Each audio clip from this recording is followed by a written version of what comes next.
Olá, amigos da Novo Tempo, sejam bem-vindos mais uma vez para mais um Bíblia Fácil, o seu programa semanal de estudo da Bíblia.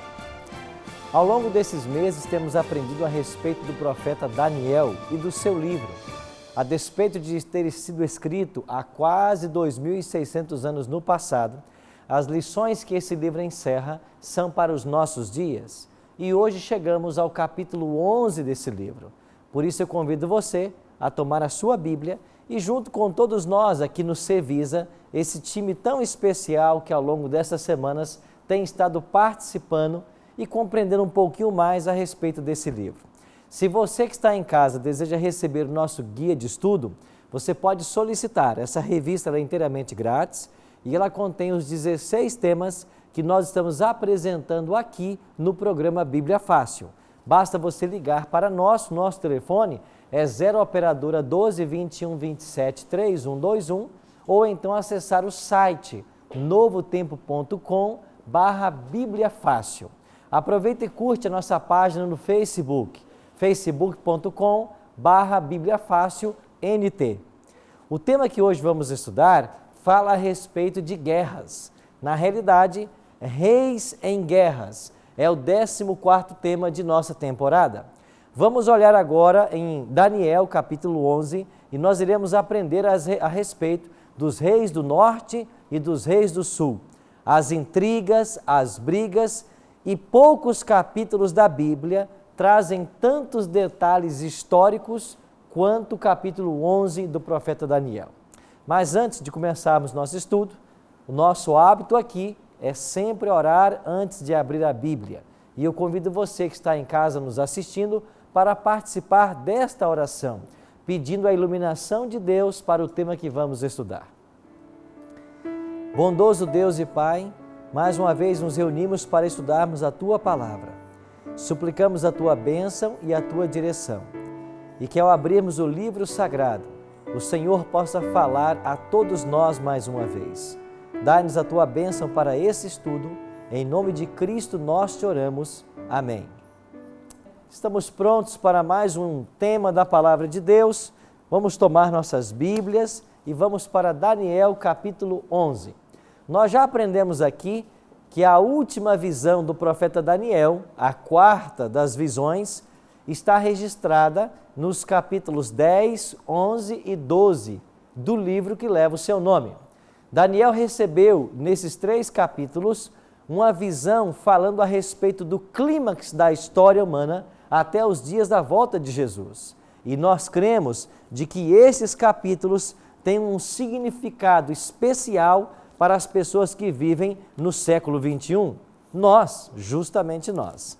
Então vamos para Daniel, capítulo 11, e descobrirmos aqui alguns segredos, alguns mistérios que a inspiração deseja nos revelar.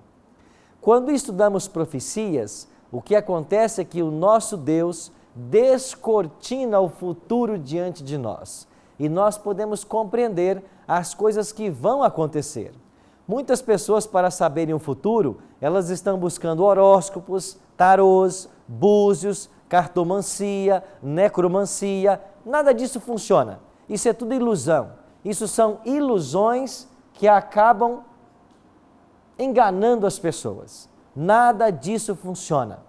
Só há um ser nesse universo que pode revelar mistérios e o futuro.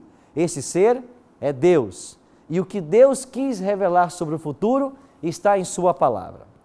A não ser Deus e a Bíblia, ninguém tem a possibilidade de saber o futuro. E Deus quis revelar esse futuro para nós através das profecias. E aqui então no capítulo 11, logo no primeiro e no segundo verso, nós lemos o seguinte: Mas eu, no primeiro ano de Dario, o Medo, me levantei para o fortalecer e animar. Agora eu te declararei a verdade. Eis que ainda 3 reis se levantarão na Pérsia, e o quarto será acumulado de grandes riquezas, mais do que todos, e tornado forte por suas riquezas, empregará tudo contra o rei da Grécia. Interessante que o capítulo 11 começa falando sobre 2 poderes mundiais que nós já estudamos aqui. Quais são esses dois poderes? Medo-Pérsia e a Grécia. Mais uma vez eles aparecem no cenário. Agora olha que interessante. O registro histórico demonstra que 4 reis mencionados nesse verso são justamente os reis Cambises, Gálmata, Dario I e Xerxes. Você tinha perguntado um outro dia a respeito de Dario, se esse Dario era aquele Dario do passado. E aqui está a resposta. Na realidade, Dario I é o rei que vai estar vivendo por ocasião da reconstrução do santuário e quando o templo foi inaugurado. É Dario I e não Dario, que era tio de Ciro e junto com ele conquistou o império da Babilônia em 539. Aqui estão os 4 líderes do Império Medo-Persa listados na profecia.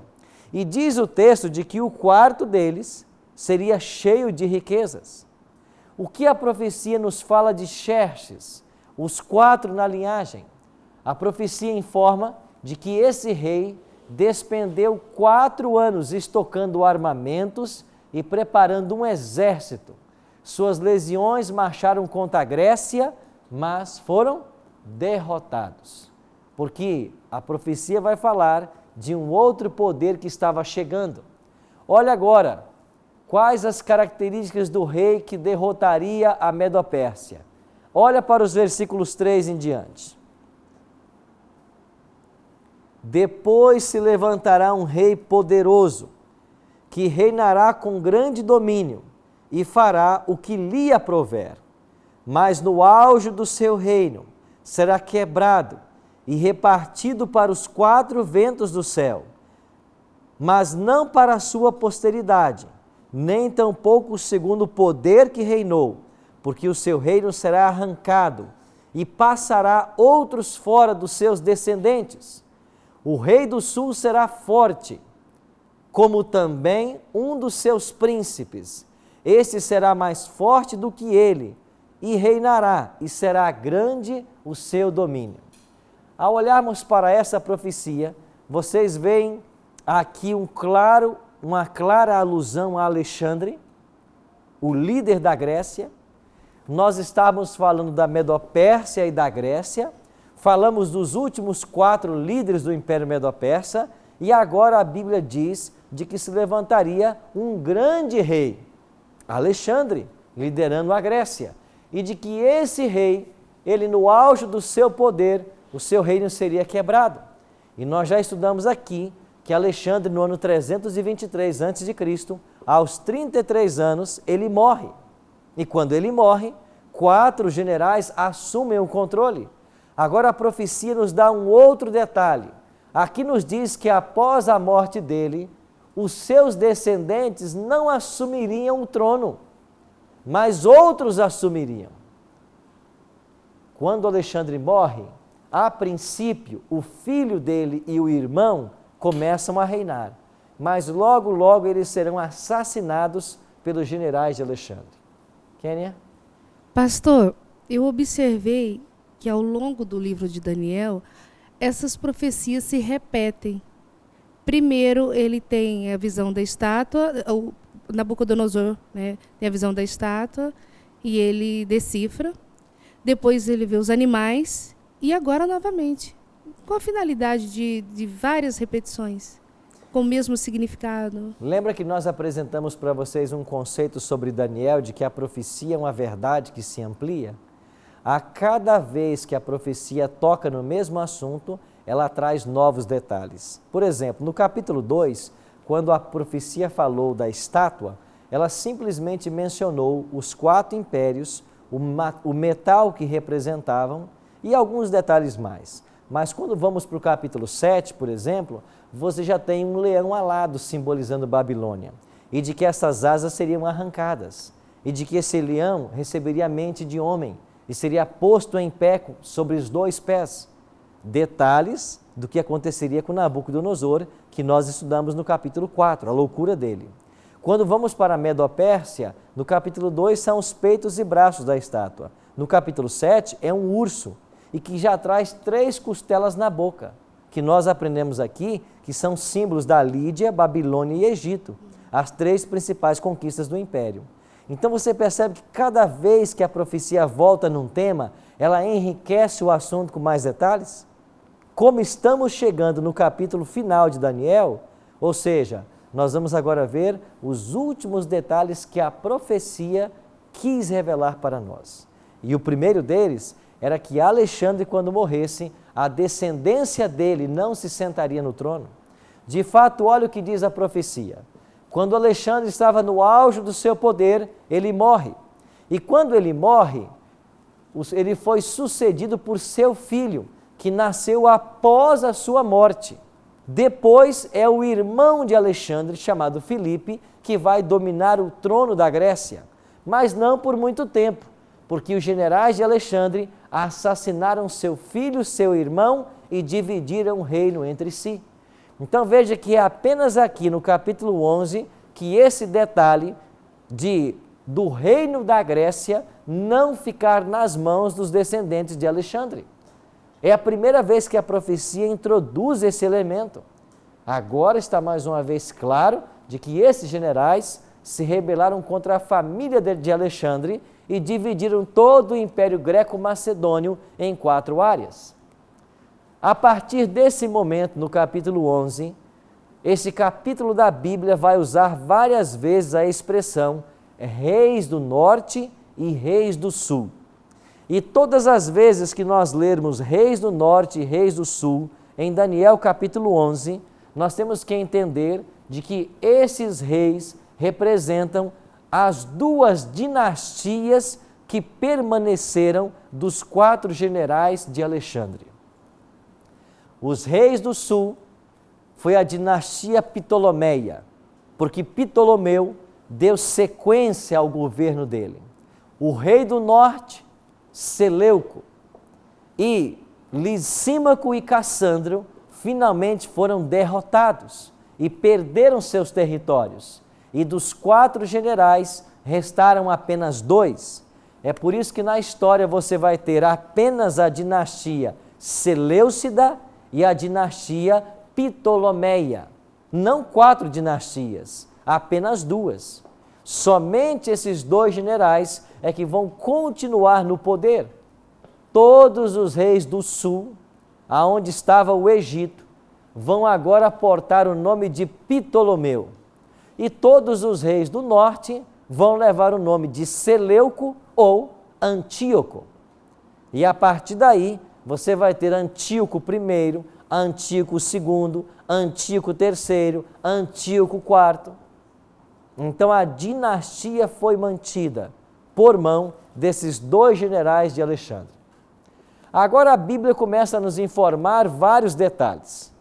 Cerca do ano 250 a.C., o rei Ptolomeu, que governava o Egito, ele vai então contrair matrimônio, justamente com Antíoco. Eles tentam promover uma paz entre os reis do norte e os reis do sul.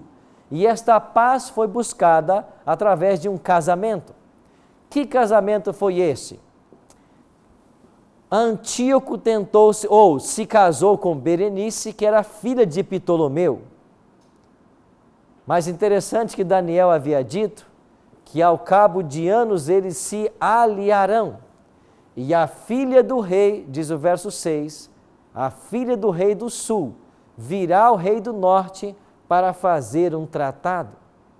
E como a profecia tinha predito 300 anos antes, foi isso que aconteceu.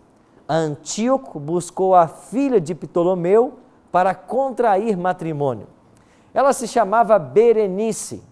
A grande questão e o grande problema desta tentativa de união era que Antíoco já era casado. Ele já tinha sua esposa. E o problema então se armou. Com esse tratado, Antíoco, que já era casado, ele então se divorcia de sua esposa Laodice e contrai um novo casamento. Agora, o problema que sucedeu é que ele descobriu que finalmente ele amava mesmo era a esposa. Ele deixou a esposa por Berenice e enquanto estava com Berenice descobriu que amava a esposa. Aí o rompimento teve que acontecer.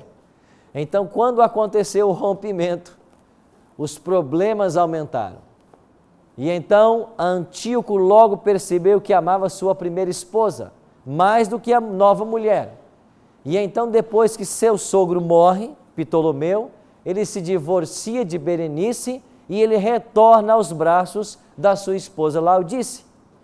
Quem é que não gostou da história? Parece novela, né? Berenice. E o que fez Berenice então nessa história? Berenice começou a agir. Então, Laodice ficou desconfiada de seu marido, usando seus poderes reais, planejou uma conspiração e mandou matar Antíoco, Berenice, seus servos e seu filho. E a guerra voltou de novo, e os reis do norte contra os reis do sul começaram mais uma vez as batalhas. O certo é que aqui no capítulo 11, vários detalhes eles são apresentados e eles refletem aspectos do Império Medo-Persa, quando ainda na mão dos Ptolomeus e Seleucidas, e começa a introduzir elementos já do Império Romano. Esses pormenores refletem os ataques feitos também contra o povo de Deus. Algumas expressões vão aparecer nesse capítulo e elas falam desse ataque ao povo de Deus. Olhe, por exemplo, no versículo 21, Daniel 11, verso 21. Depois se levantará em seu lugar um homem vil, ao qual não tinham dado a dignidade real, mas ele virá caladamente, tomará o reino com intrigas. Olha para o verso 22. As forças inundantes serão arrasadas de diante dele, serão quebrantadas, como também o príncipe da aliança. Olha o verso 28 e 30. Então o homem vil tornará para a sua terra com grande riqueza, e o seu coração será contra a santa aliança. Ele fará o que lhe aprouver e tornará para a sua terra. No tempo determinado, tornará a avançar contra o sul, mas não será nesta última vez como foi na primeira. E finalmente o versículo 30, porque virão contra ele os navios de Quitim, e lhe causarão tristeza, voltará e se indignará contra a sua aliança, e fará o que lhe aprouver, e tendo voltado, atenderá aos que tiverem desamparado a santa aliança. E essa expressão santa aliança não é a primeira vez que ela aparece aqui no capítulo 11. Ela vai aparecer aqui algumas vezes, mas ela já havia aparecido em Daniel. E essa santa aliança fala da relação entre Deus e seu povo. E agora, Satanás, usando esses poderes terrestres, essas dinastias e o Império Romano que já estava tomando conta de alguns territórios, até conseguir vencer a Grécia, todos eles começam então a uma perseguição ao povo de Deus.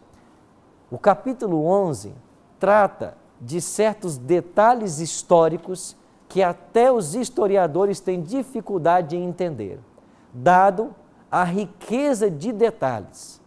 São detalhes que são apresentados, mas esses detalhes começam a afetar o povo de Deus. Olha, por exemplo, o verso 31. Lá diz que o santuário seria profanado. Eles tirariam o holocausto contínuo e iam estabelecer a abominação desoladora. No verso 33, alguns do povo cairão pela espada e pelo fogo e pelo cativeiro e pelo despojo. E nos versos 36, usa palavras similares às que lemos no capítulo 7 e 8, falando mais uma vez do poder do chifre pequeno. Lembra que nós identificamos Roma, na sua fase imperial e papal, como chifre pequeno? Antes mesmo do nascimento de Cristo, nós já temos aqui indícios do chifre pequeno. Por quê? Porque ainda que a Grécia estivesse dominando o mundo, até 168, na Batalha de Pídima, Roma já estava conquistando vários territórios. E o caminho estava sendo preparado para o estabelecimento de um poder que se perpetuaria na história, primeiro como um império e depois como um movimento religioso. O que Daniel 11 está fazendo? Está trazendo para nós detalhes que nos ajudarão a entender melhor como que Deus dirige as coisas e, sobretudo, como que Ele protege o seu povo dos ataques do inimigo. Nós iremos para um breve intervalo e assim que nós voltarmos, nós vamos dar continuidade a esse tema. Já já estaremos de volta.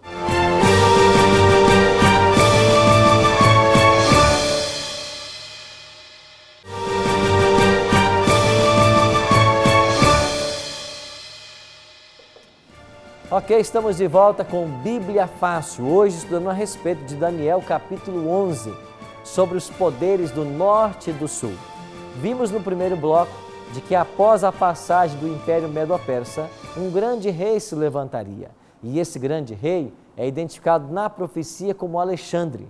Mas após a morte dele, os seus sucessores não permaneceriam no trono.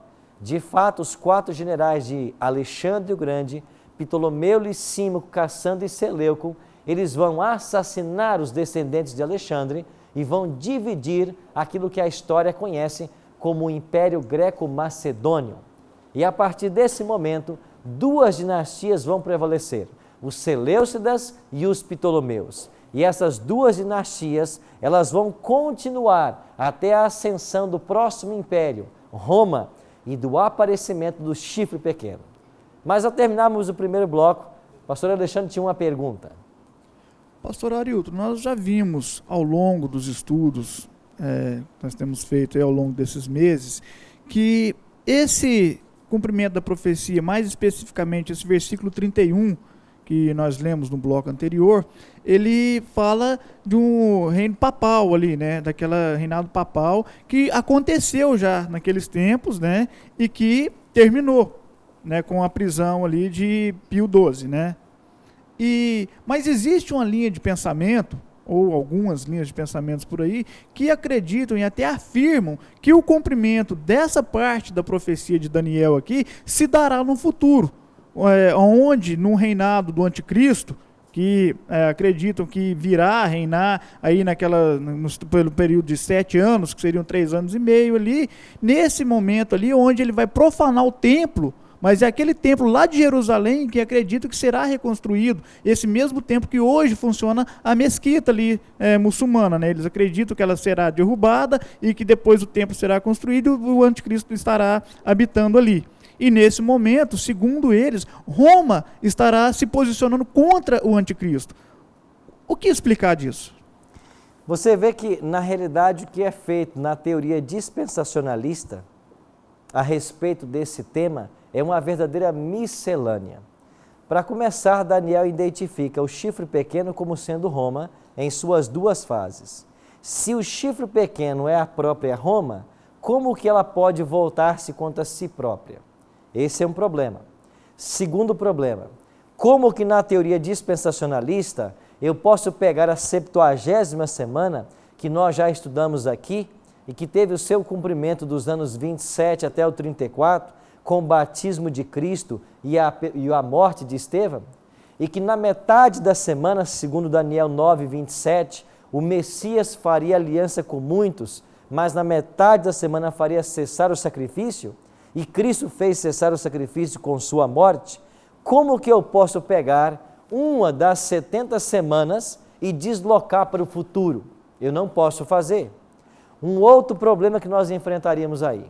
A Bíblia deixa claro de que o domínio do chifre pequeno seria por 1 tempo, 2 tempos e metade de 1 tempo, 42 meses ou 1260 anos.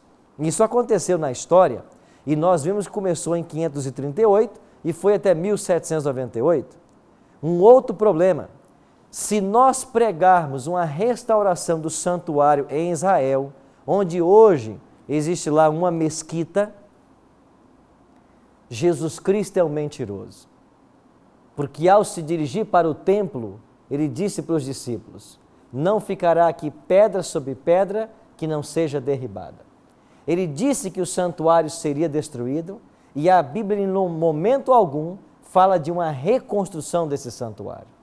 Então a teoria dispensacionalista, ela tem vários problemas com a Bíblia e ela só se mantém na especulação. Então, pastor, mas eu mesmo, quando por diversas vezes já questionei alguns colegas com relação a essa parte da profecia aí, a resposta que todos dão unânimes ali é que, de fato, houve esse derribamento ali do templo, quando Jerusalém foi destruída. No ano 70. No ano 70. E que depois ele será reconstruído novamente. Mas aonde está a profecia da reconstrução? Concernente ao fato ali dos 3 anos e meio do reinado do anticristo, eles jogam justamente essa questão do tempo, 2 tempos e metade de um tempo, colocando isso assim como 1 ano, 2 anos, que daria 3 anos, mais metade de um tempo, que seria 6 meses, né? Que aí então o anticristo faria uma aliança com os governos políticos e espirituais, no caso com as igrejas no geral, até que ele se assente no trono ali, no templo. E ali eles afirmam que seria a profanação do santuário, onde o anticristo estaria assentando ali. E ninguém consegue ter uma explicação plausível para isso. É verdade. Quando chegarmos ao capítulo 12, na próxima semana, nós vamos entrar com detalhes a respeito dos eventos que terão lugar num futuro próximo. E você vai ver que, de acordo com os eventos que a Bíblia descreve, que estão no futuro, não há espaço para uma semana do reino do anticristo. Não é isso que a Bíblia ensina. Mas nós vamos ver o que a Bíblia ensina na semana que vem e vamos passar com detalhes todos os eventos que terão lugar daqui, de agora, até a volta de Cristo, como estão revelados na palavra. Um outro detalhe: a profanação do templo do qual fala o profeta Daniel era quando fosse posta a abominação desoladora. O próprio Cristo mencionou isso. Olha a sua Bíblia em Mateus capítulo 24. No primeiro dia desta temporada, nós lemos esse texto com vocês. Aqui em Mateus 24, verso 15, olha o que Jesus falou sobre o profeta Daniel e o que Jesus destacou no profeta Daniel. Página 24 do Novo Testamento. Página 24 do Novo Testamento, você que nos acompanha em casa, olha o que Cristo destacou do profeta Daniel e do tema que ele estava tratando. Mateus 24, verso 15. Quando, pois, virdes o abominável da desolação, de que falou o profeta Daniel no lugar santo, quem lê, entenda. Jesus continuou: então os que estiverem na Judéia fujam para os montes. Quem estiver sobre o eirado, não desça a tirar da casa alguma coisa. E quem estiver no campo, não volte atrás para buscar a capa. Ai das que estiverem grávidas e das que amamentam naqueles dias. Orai para que a vossa fuga não se dê nem no inverno e nem no sábado. Deixa eu destacar 2 coisas aqui. A primeira delas é que Jesus falou que o santuário é profanado quando fosse estabelecido o abominável da desolação. Eu pergunto, alguns ensinam de que este anticristo, este chifre pequeno, é Antíoco Epifânio, um desses reis seleucidas. Mas se Antíoco Epifânio viveu 2 séculos antes de Cristo, ele está nos advertindo para quê? Por que Jesus iria advertir do abominável da desolação, se isso já se cumpriu 2 séculos antes da vinda dele? É claro que está no futuro. Se Jesus está advertindo a igreja, é lógico que está no futuro. Então, nos dias de Cristo, o abominável da desolação ainda não havia sido colocado. E nós veremos, quando estudarmos o capítulo 12, o que foi esse abominável da desolação. E um outro detalhe que chama a atenção no texto é que Jesus disse assim: orai para que a vossa fuga não se dê nem no inverno e nem no sábado. Na semana que vem, o tema nosso do Bíblia Fácil Daniel será um tempo de angústia sem precedentes.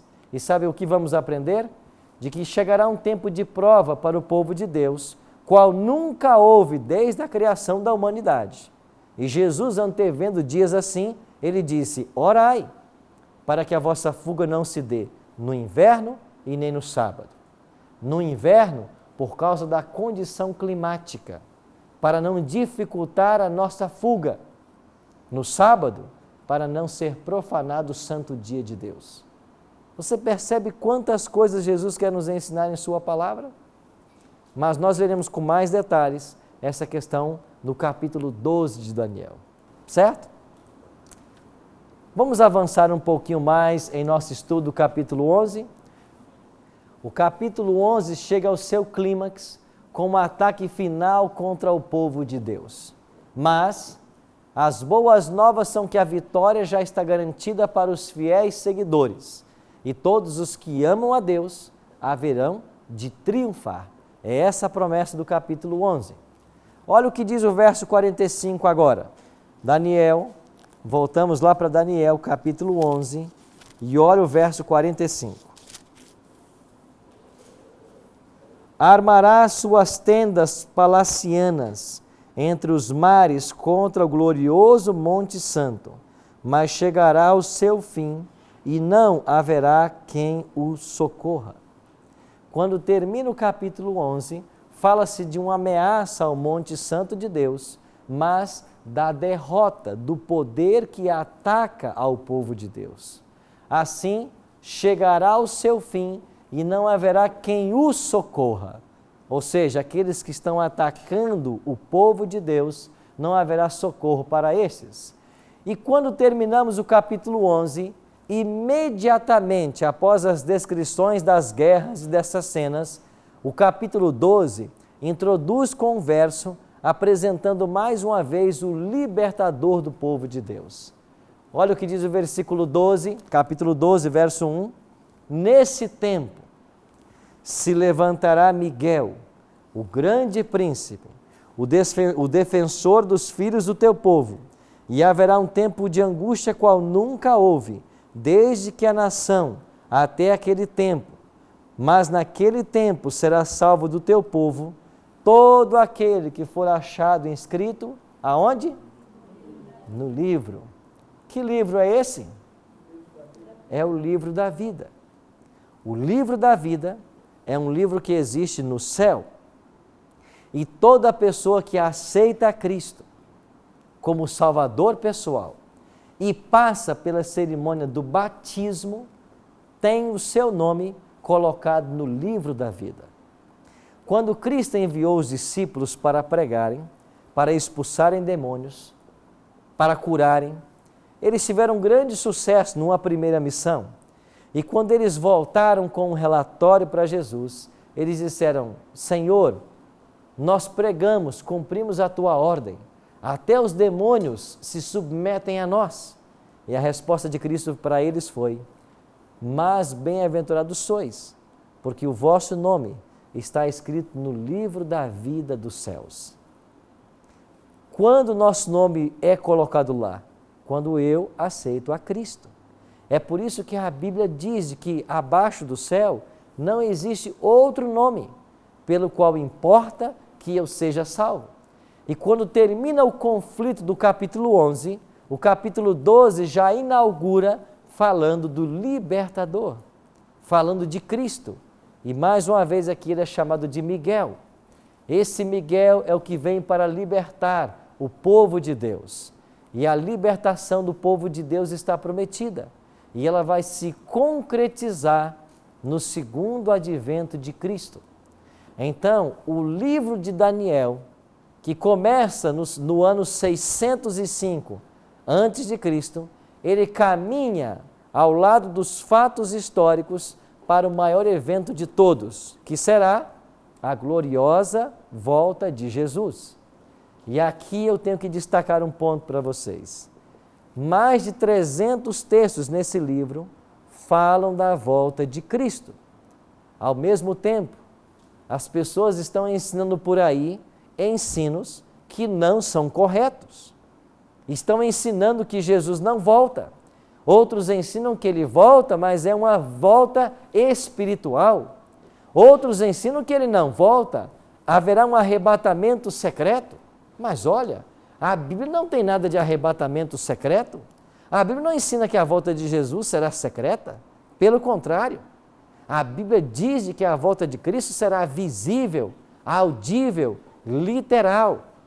Olhe um pouco Mateus 24 para um texto que Jesus mencionou, para você ver quão interessante é aquilo que a Bíblia ensina e aquilo que estamos vendo em nossos dias ser ensinado a respeito desse glorioso evento.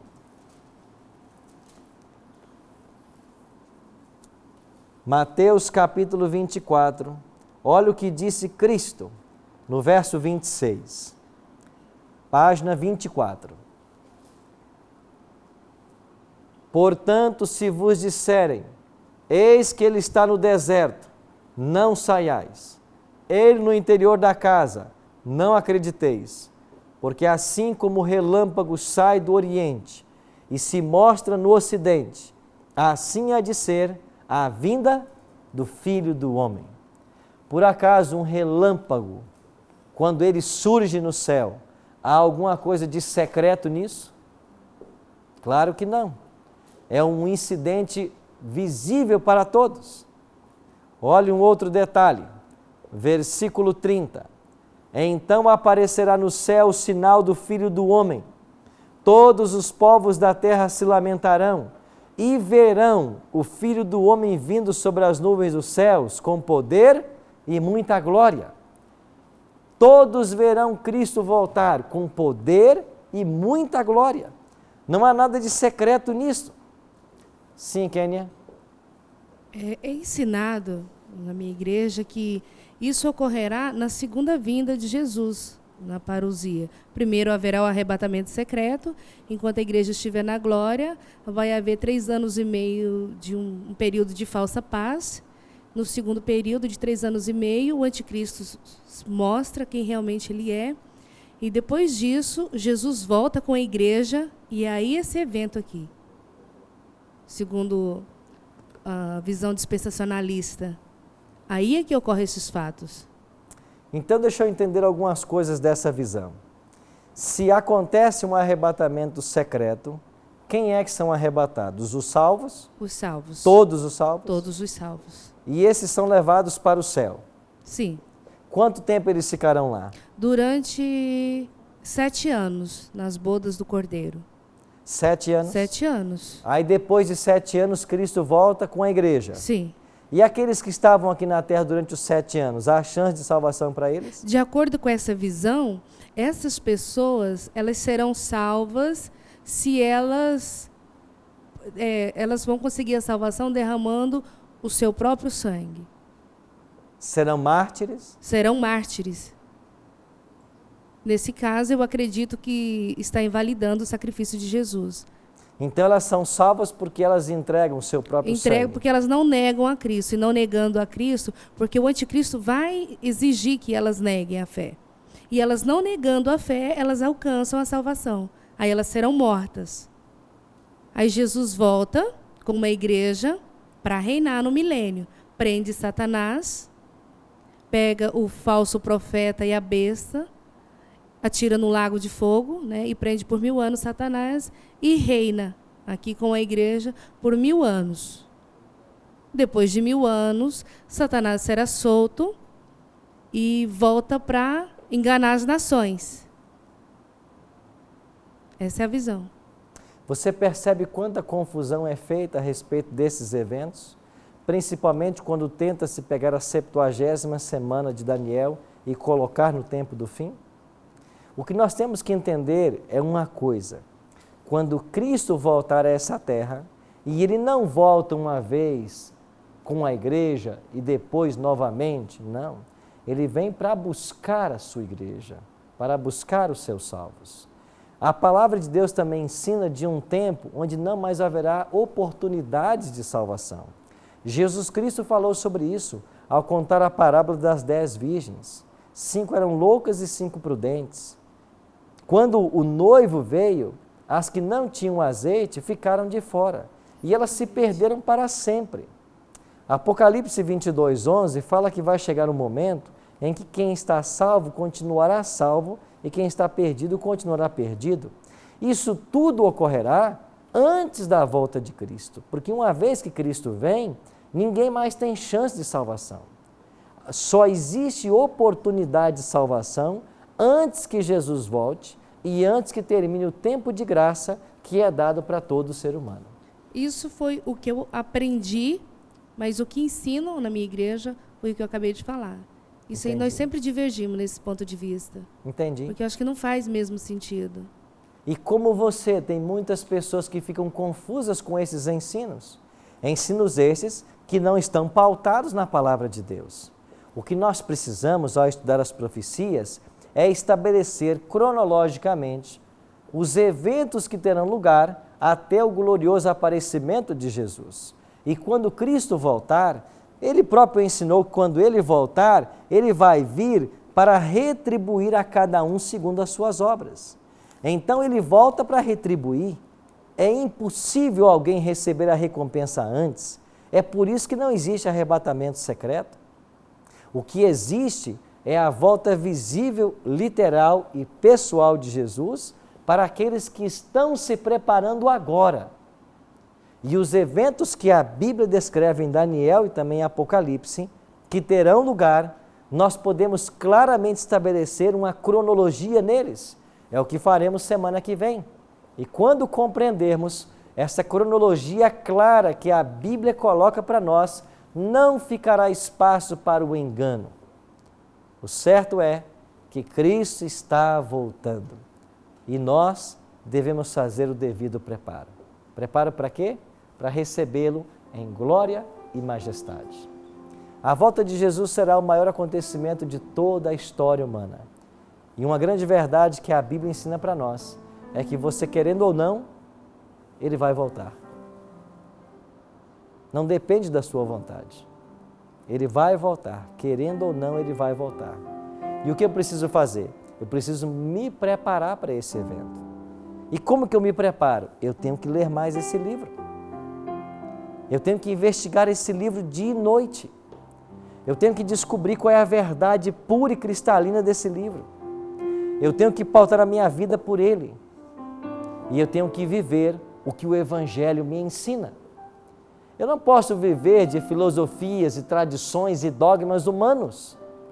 Nós precisamos, como cristãos, voltar ao passado, voltar a esse livro, voltar ao princípio da reforma protestante, sola Escritura, só a Bíblia, só a Bíblia. O que ela ensina tem que ser para mim e para você a regra de fé e prática. Então, se o que você está aprendendo na sua igreja não pode ser provado na Bíblia, não creia. Fuja desses falsos ensinos. Deus está chamando o seu povo para a palavra. E agora, qual será a nossa decisão? Vamos colocar esse livro como nosso guia ou vamos continuar sendo confundidos por filosofias e tradições humanas?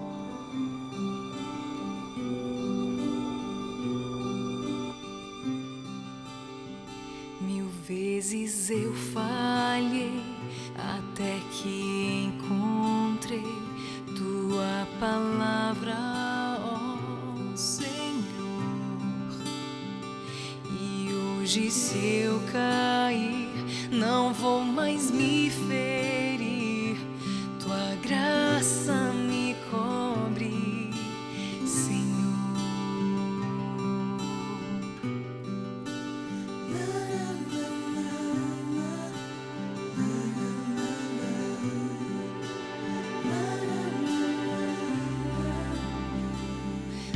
Majestoso Deus, é desejo meu prosseguir em te buscar, sempre me perder na arte de trazer louvores a ti, Senhor.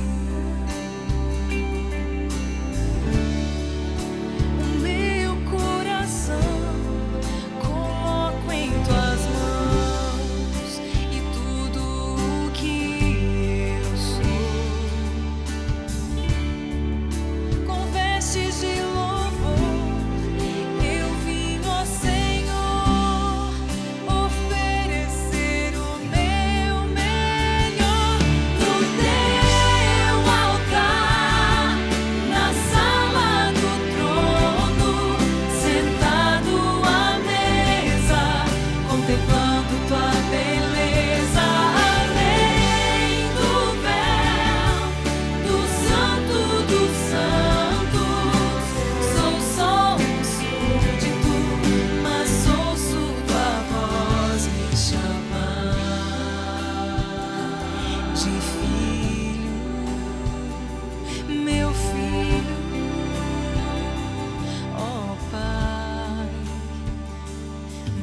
Majestoso Deus, é desejo meu prosseguir em Ti buscar, sempre me perder na arte de trazer louvores a Ti, meu Senhor.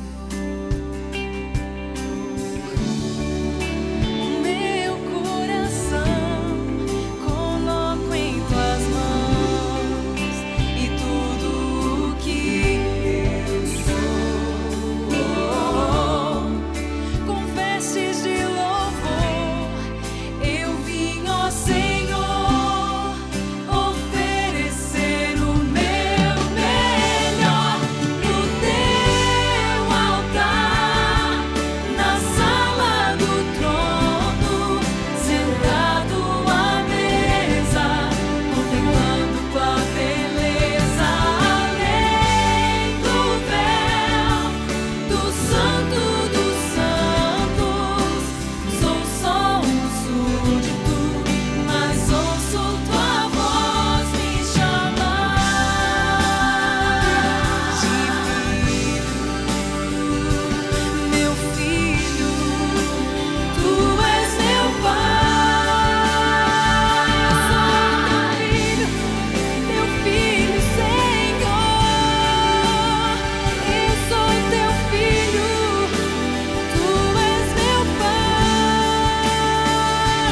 No Teu altar, na sala do trono, sentado à mesa, contemplando Tua beleza, além do véu do Santo dos Santos. Sou só um súdito, mas ouço Tua voz me chamar. Sou só um súdito, mas ouço Tua voz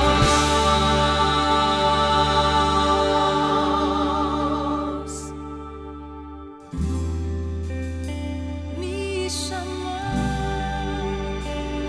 me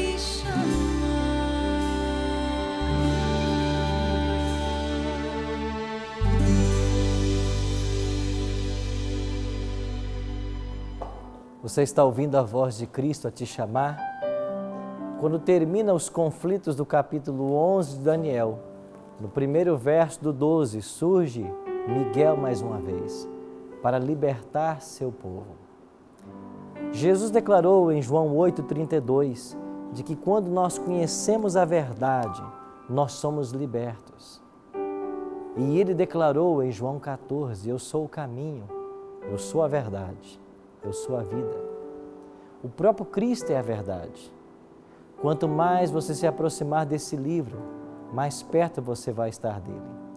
E quanto mais perto de Cristo, mais perto do céu. Quanto mais perto do céu, mais longe do erro, longe das falsidades, longe dos enganos. Coloque sua vida no altar do Senhor e permite que esse livro guie a tua vida. Ore comigo agora, se esse é o seu desejo.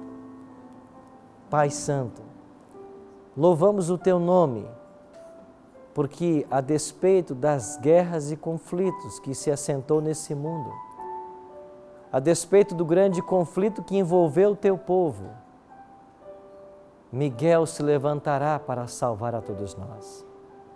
Nós confiamos na Tua liderança, nós confiamos na Tua direção. O nosso coração se enche de alegria por termos um Deus tão poderoso que cuida de todos nós. Nós confiamos a nossa vida em Tuas mãos e suplicando que nos abençoe em cada passo que dermos em nossa jornada cristã. É a nossa oração nesta hora, em nome e por amor de Jesus. Amém. Na semana que vem, estudaremos o capítulo 12 de Daniel, um tempo de angústia sem precedente. Vamos fazer uma linha histórica dos últimos acontecimentos revelados nesse livro, até o glorioso aparecimento de Jesus nas nuvens dos céus. Eu espero você na próxima semana, aqui no Bíblia Fácil.